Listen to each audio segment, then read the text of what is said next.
the preclinical studies, while using various animal models, we will be identifying the safety dose and possible pharmacokinetic responses, as well as pharmacodynamic aspects will be studied from the animal models, and the same thing will be extended to the human volunteers in the clinical trials only after having a sufficient data related to the safety aspects.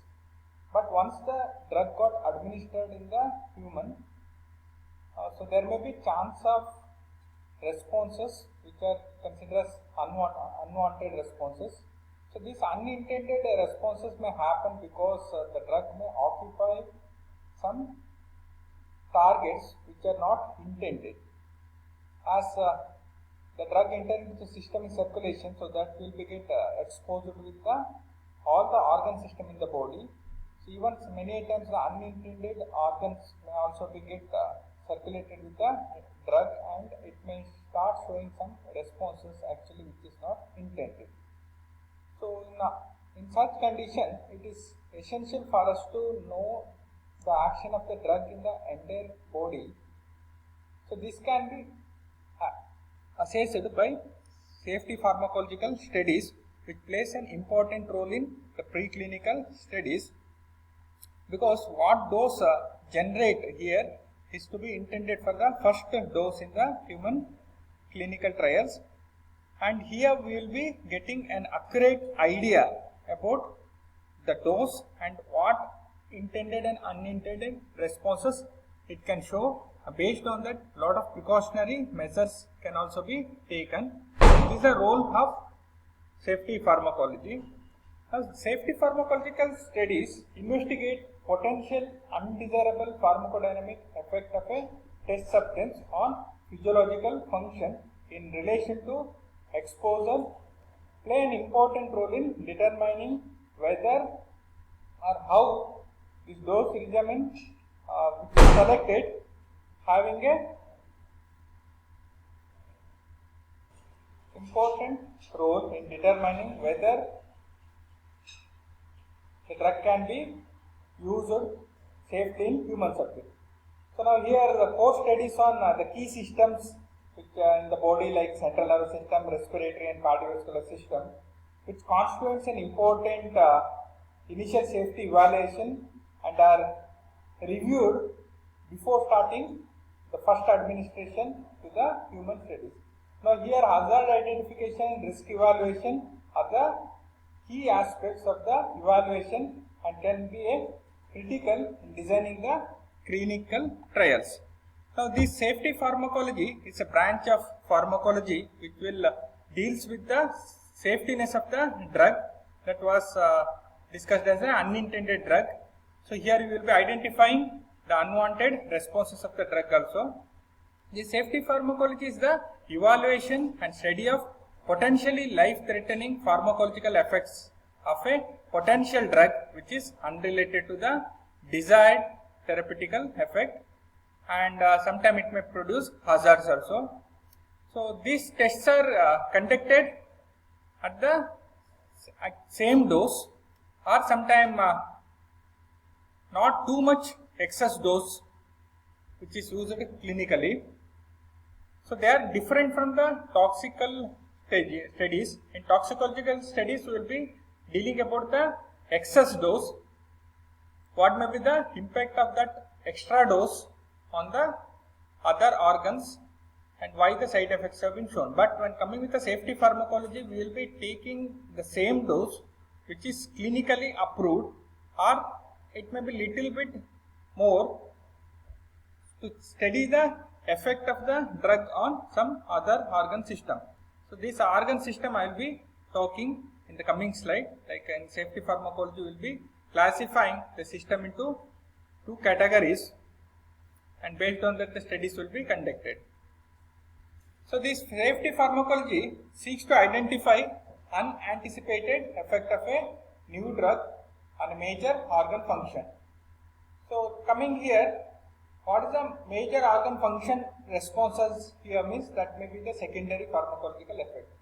Actually the primary pharmacological effect means that is the intended response for what purpose the drug was given up. Now the secondary pharmacological effects cannot be stopped because the blood may get circulated to the organs, so such that uniform distribution of the drug may be there, such that many times these secondary pharmacological effects cannot be minimized or cannot be get stopped. So now it is aimed at detecting possible undesirable or dangerous effects of exposure of a drug in the therapeutical doses. Now here the major emphasis is on acute effect produced by the single administration rather than the effects on the chronic exposure as in the clinical toxicological studies. Now here we can clearly distinguish safety pharmacological studies from toxicological studies. Now this safety pharmacological studies will be using the normal dose. That too we will go with the acute study by using the single dose rather than exposing the animal for the chronic doses. So in the last slides I was talking about the secondary pharmacological effect. Let us try to understand what is this secondary pharmacological effect. Before that, we should know like how the safety pharmacological studies are conducted. So now these safety pharmacological studies have classified the organ system into the primary organ system as well as the secondary organ system based on the degree of perfusion of the blood. The system which can get more perfusions, so they are considered as a core battery system, and we have low perfused organs when comparing to the highly perfused list. So in the core battery, so we have central nervous system, cardiovascular system, respiratory system. Any drug which got exposed to the systemic circulation, so that may get exposed. So always it happens like it will enter into each organ system, so thereby it may alter some of the responses in the system. Our drug, it may be intended to show the response in the particular organ system what we are talking, or it may not be related to the organ system, but it is compulsory to study all the physiological systems in order to get the unwanted effect. So now, say for example, the drug was intended for cardiovascular system, but it makes us compulsory to study not only the cardiovascular responses but also central nervous system and respiratory systems. Now here say cardiovascular system responses may be the primary pharmacological action, whereas the other central nervous system, respiratory system, GI system, it may be unintended responses, that may be the secondary pharmacological responses. Now coming with the central nervous system, a lot of tests we are going to conduct with the animal in order to check whether the drug have influenced the central nervous system or not. Like motor activity you are going to check, or even many times the behavioral changes in the animal will be get observed very closely and it will be get documented. Then coordination problems or reflex responses got altered by the drug, that we are going to check. Many times the drug may alter the body temperature by acting on the thermoregulatory centers on the central nervous system. Even under central nervous system, it is compulsory to check these many tests to observe the animal condition. So then coming with the cardiovascular system, so we will be checking on anesthesia the animals about the blood pressure, heart rate, ECG changes, test for delayed ventricular repolarization. Then coming with the respiratory system, so we have a list of tests which will be studied on both anesthetized as well as the conscious animal, like respiratory rate you are going to check, tidal volume, then arterial oxygen saturation. So by analyzing this test, we will come to know whether the drug have influenced this system or not. Based on that, the precautionary measures can be taken if unwanted effects overweigh the wanted effect. Then coming with the follow-up tests in the central nervous system, test on learning and speech can be checked. more complex tests for changes in behavior and motor functions, and test for visibility and auditory functions can be done. These are the observational studies which will be done in the animal models. Then in the follow-up test in the cardiovascular system, we will be checking about the cardiac output, ventricular contractility, vascular resistance, then regular blood flow. And coming with the follow-up test in the respiratory system, airway resistance and compliance, pulmonary atrial pressures, as well as blood gases we are going to analyze to check the healthiness of the respiratory system. Then also we have some supplementary tests like renal function test can be done. The test involves estimation of urine volume, osmolality, pH, proteinuria, blood urea, creatinine in fluid, electrolyte balance. With the help of this test, we will come to know whether the drug have altered the renal functions.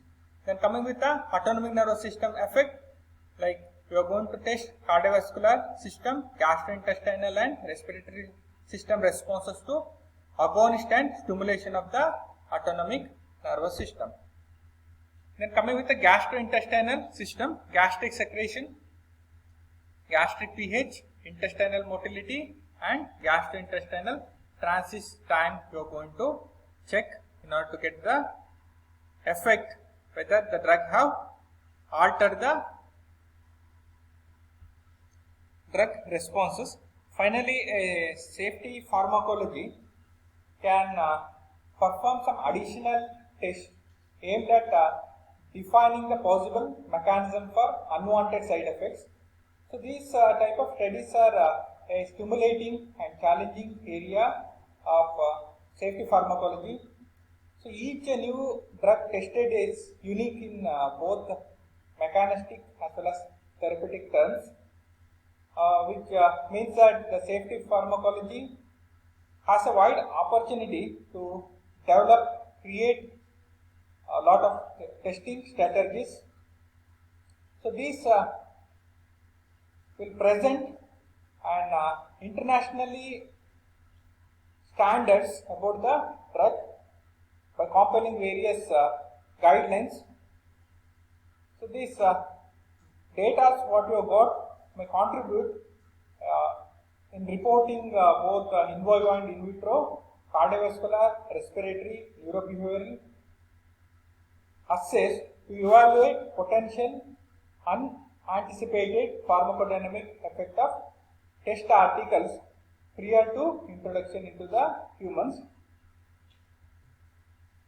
The safety pharmacology plays a critical role in pharmaceutical industries by providing valuable insight into potential adverse effect of a drug. So these data are used to guide physicians the safe conduct of clinical trials through design and execution. So a core battery of safety pharmacology tests are required by international regulatory guidelines. Say for example, ICH S7A bar, S7B, prior to initiation of first human dose of investigation medicine. So this core battery of the test will study cardiovascular function, respiratory function, central nervous system function, and any other supplementary test which will be conducted to assess the organ responses. So this how we will be ending with the preclinical studies in the animal. Then what data what we have got generated during these processes may be used for the initiation of clinical trials in the further stages.